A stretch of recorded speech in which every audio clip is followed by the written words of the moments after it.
छायावाद किसे कहते हैं? डॉक्टर नागेंद्र प्रसाद के अनुसार स्थूल के प्रति सूक्ष्म का विद्रोह करना छायावाद कहलाता है। आचार्य रामचंद्र शुक्ल के अनुसार स्थूल के विरोध में सूक्ष्म भावनात्मक और कल्पनाशील तत्वों का प्रयोग करता है। डॉक्टर राम वर्मा के अनुसार परमात्मा की छाया आत्मा पर पड़ने लगे और आत्मा की छाया परमात्मा में, यही छायावाद है। छायावाद की विशेषताएं: सौंदर्य तथा प्रण भावना की प्रधानता।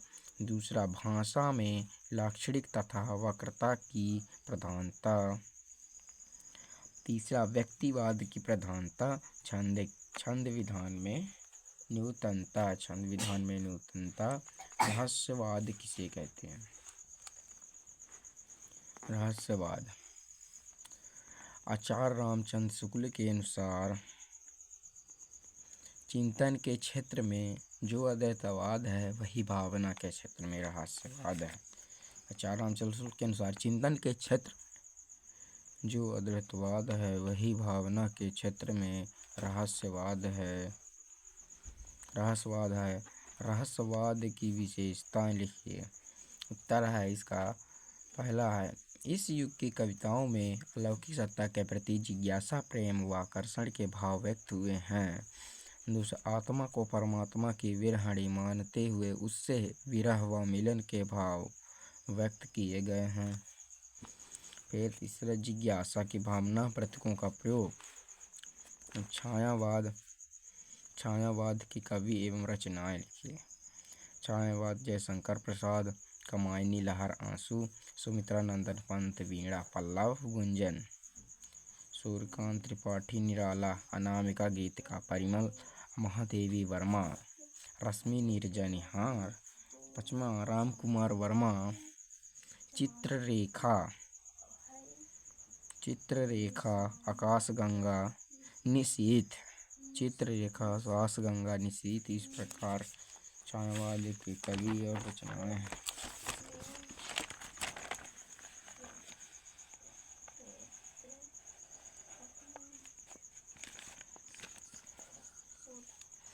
रहस्यवाद की कवि एवं रचनाएं लिखिए।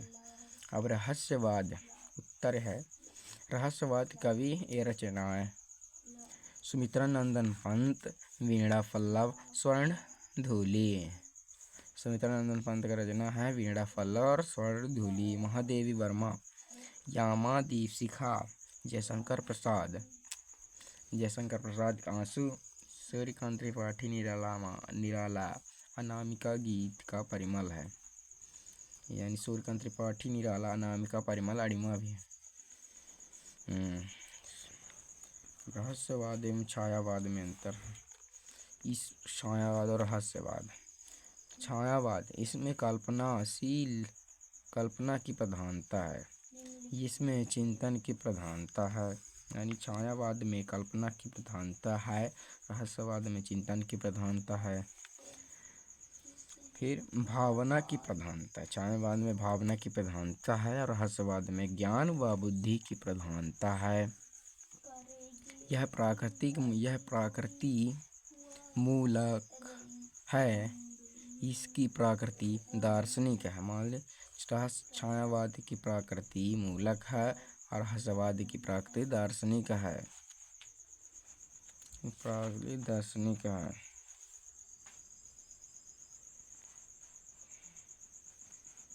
प्रयोगवाद किसे कहते हैं?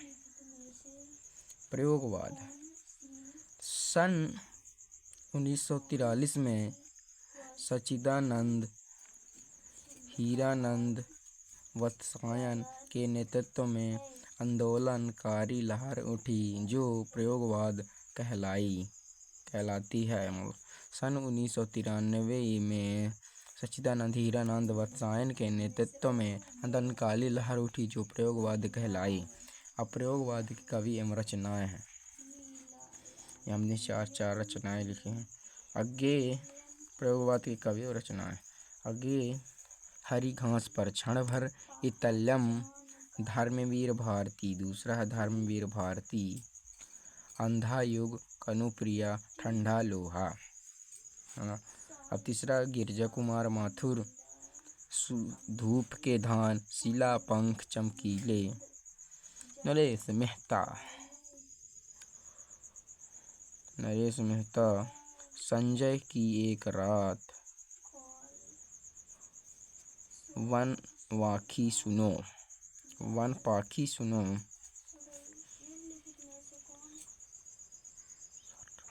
संजय की एक रात, वन पाखी सुनो है।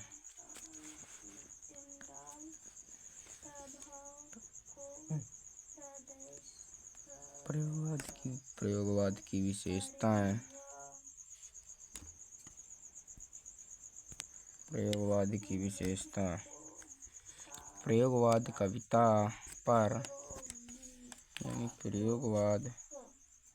प्रयोगवाद कविता की विशेषता लिखी है ना। प्रयोगवाद कविता पर मार्क्सवादी प्रभाव परिलक्षित है। इस काव्य में सजग एवं गहरी पीड़ा का बोध है। इस काव्य में सजग एवं गहरी पीड़ा का बोध है। इस काव्य में सजग एवं गहरी पीड़ा का बोध है।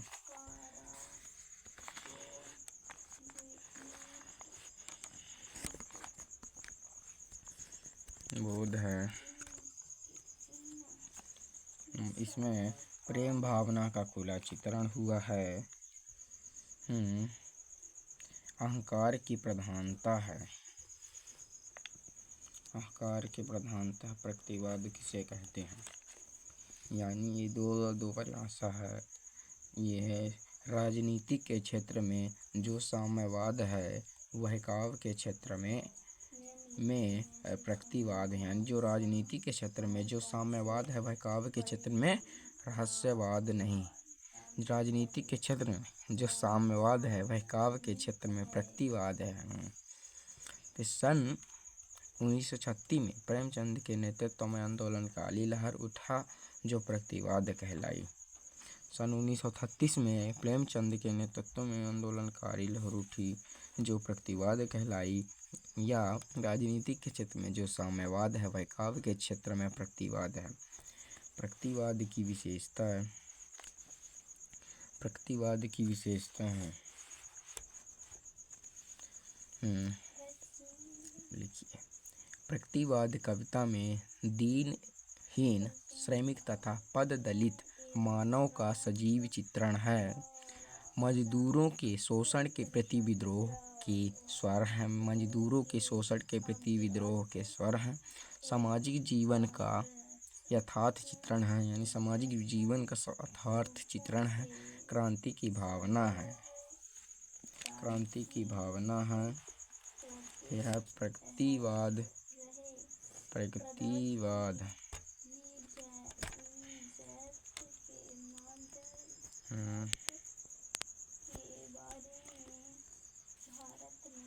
प्रगतिवाद के कवि एवं रचनाएं लिखिए। प्रगतिवाद के कवि हैं। प्रगतिवाद के कवि हैं नागार्जुन। इसकी रचना युगधारा, सतरंगे पंखों वाली, सुमित्रा नंदन पंत। रचना युगवाणी ग्राम्या। शिवमंगल सिंह सुमन। जीवन के गान, प्रलय सृजन। केदारनाथ अग्रवाल। रचना है युग की गंगा, नींद के बादल। युग की गंगा, नींद के बादल। नई कविता की विशेषता है, देखिए। नई कविता जीवन के हर क्षण को सत्य ठहराती है। नई कविता लघु मानवत्व को स्वीकार करती है। नई कविता में जीवन मूल्यों की पुनः परीक्षा की गई है। प्रयोगों में नवीनता है, यानी नई कविता जीवन के हर क्षण को सत्य ठहराती है। नई कविता लघु मानवत्व को स्वीकार करती है। नई कविता में जीवन मूल्यों की पुनः परीक्षा की गई है। प्रयोगों में नवीनता है। प्रयोगों में नवीनता है। प्रयोगों में नवीनता है। नई कविता के कवि एवं रचनाएं। भवानी प्रसाद मिश्र। कवि भवानी प्रसाद मिश्र। रचनाएं हैं सन्नाटा, गीता फरोश। दुष्यंत कुमार। सूर्य का स्वागत आवाज़ों के घेरे। दुष्यंत कुमार का है सूर्य का स्वागत आवाज़ों के घेरे। कुंवर नारायण। कुंवर नारायण। चक्रव्यूह आमने सामने। चक्रव्यूह आमने सामने। कुंवर नारायण चक्रव्यूह आमने सामने। अब जगदीश गुप्त। नाव के पांव बोधि वृक्ष। नाव के पांव बोधि वृक्ष। नाव के पांव बोधि वृक्ष, है ना। फिर एकांकी किसे कहते हैं? एकांकी की परिभाषा है, एक अंक के नाटक को एकांकी कहते हैं या एक अंक के नाटक को एकांकी कहते हैं। इसमें समस्या या घटना की प्रस्तुति की जाती है। एकांकी के 6 तत्व हैं। कौन कौन से होते हैं एकांकी के 6 तत्व? कथा वस्तु, पात्र, संवाद, वातावरण, भाषा शैली, अभिनेता। एकांकी की विशेषता हैं। एकांकी में एक ही अंक होता है। हाँ, पढ़े हमने। एक अंक के नाटक को एकांकी कहते हैं। एकांकी विशेषता है, एकांकी में एक ही अंक होता है। एकांकी में एक ही कथा जुड़ी होती है। इसका आकार छोटा होता है। इसके कथानक में घनत्व रहता है। एकांकीकारों के नाम एवं एकांकी लिखिए। एकांकीकार, एकांकी। अब एकांकीकार का डॉक्टर राम कुमार वर्मा। इसकी एकांकी है देवदान। जगदीश माथुर। भोर का तारा। विष्णु प्रभाकर। सीमा रेखा। उपेंद्र नाथ अश्क तौलिये। हिंदी एकांकी का जनक भारतेंदु हरिश्चंद्र जी को माना जाता है। हिंदी एकांकी का जनक भारतेंदु हरिश्चंद्र जी को माना जाता है।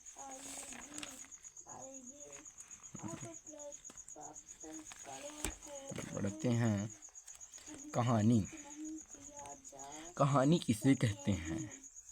वह गद्य रचना जिसमें जीवन के किसी एक स्थिति का सरस सजीव चित्रण होता है, कहानी कहलाती है।